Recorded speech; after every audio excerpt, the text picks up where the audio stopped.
Again, the UN itself's just an old 20th century relic. And if you think about it, when you look at its history, it ain't that different from the Patriots. Ah, that's right. The nanomachines used to keep you sober. Crush. Mix. Burn. Repeat. Hey, Uncle Hal, can I give him the Mark III? Huh? He's kinda a new friend.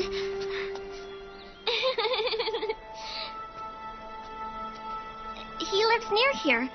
We can't understand each other's language, but we're having fun. He's my very first outside friend. Really? That's great. Sonny, it's okay if you want to live outside now.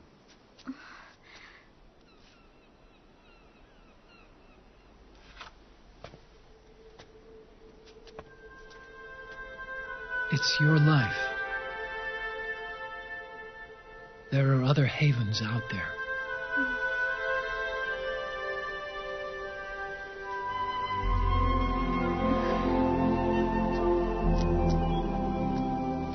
The sun looks so pretty.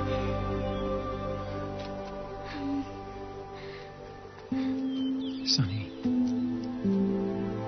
I like it outside.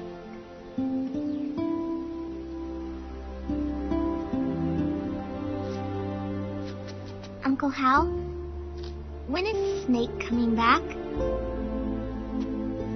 Snake.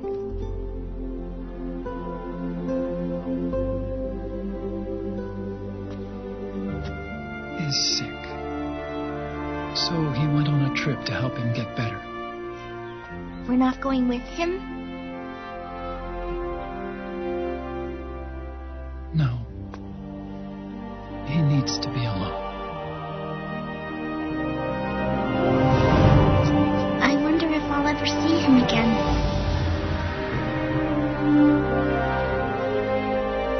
Snake had a hard life. He needs some time to rest.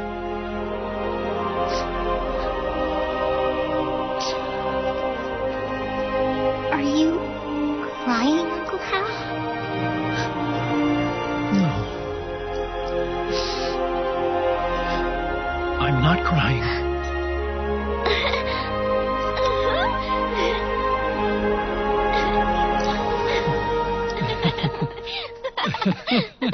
Oh.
outside. Good. No need for you to go just yet.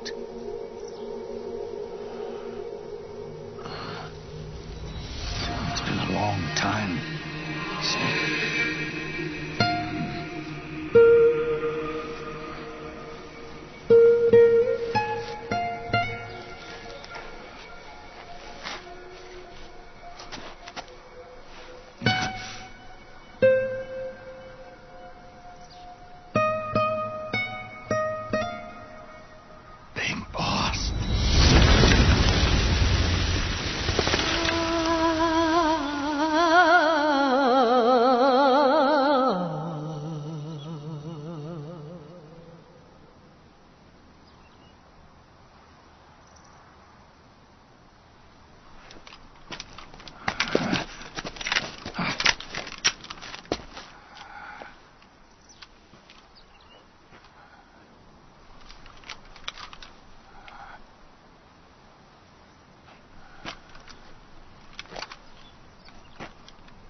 Let it go, my son. I'm not here to fight. Or should I call you brother? What? It's over. Time for you to put aside the gun and live.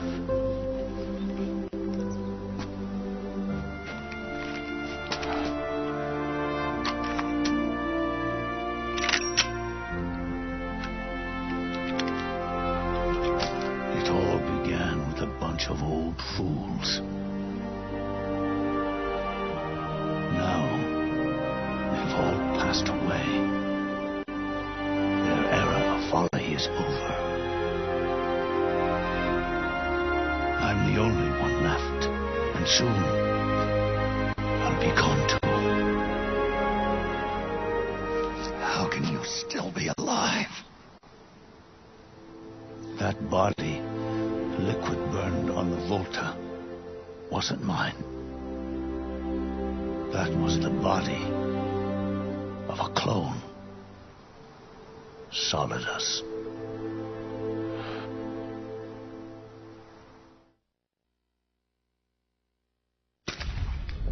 He was a perfect clone. Zero and the proxy AIs that came after him were convinced that Solidus was me. I was implanted with nanomachines, kept in a state of eternal sleep by JD and the proxy AI. They had me sealed away completely, not only my physical body, but my will too. The technology was similar to what they used to restrain the B&B members you encountered. For me to wake again, the system had to be destroyed, one way or another. Ocelot and Eva wanted two things: to bring me back to life and to end the Patriots.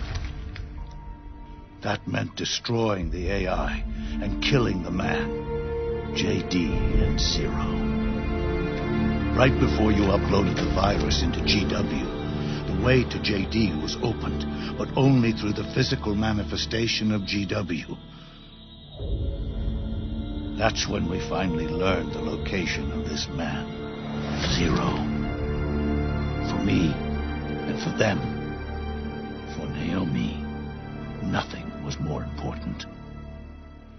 And it was for that they put their grand scheme into motion. Eva stole my body from them and reconstructed it by replacing the missing parts with pieces from Liquid and Solidus.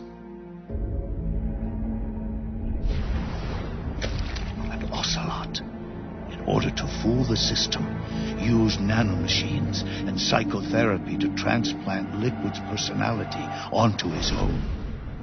He used hypnotic suggestion to turn himself into Liquid's mental doppelganger. For all our advances in nanotechnology, information and genetic control, they've never managed to control people at will, let alone turn one person totally into another. Under certain conditions, someone can be made to play a specific role, act like someone else. Cats do love to play as snakes. It all started with him. Zero.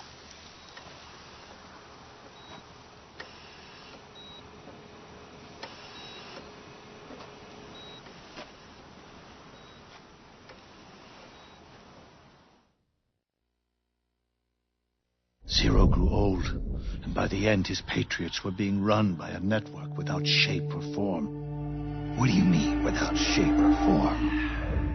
The proxies were only one small part of the vast cycle that Zero created.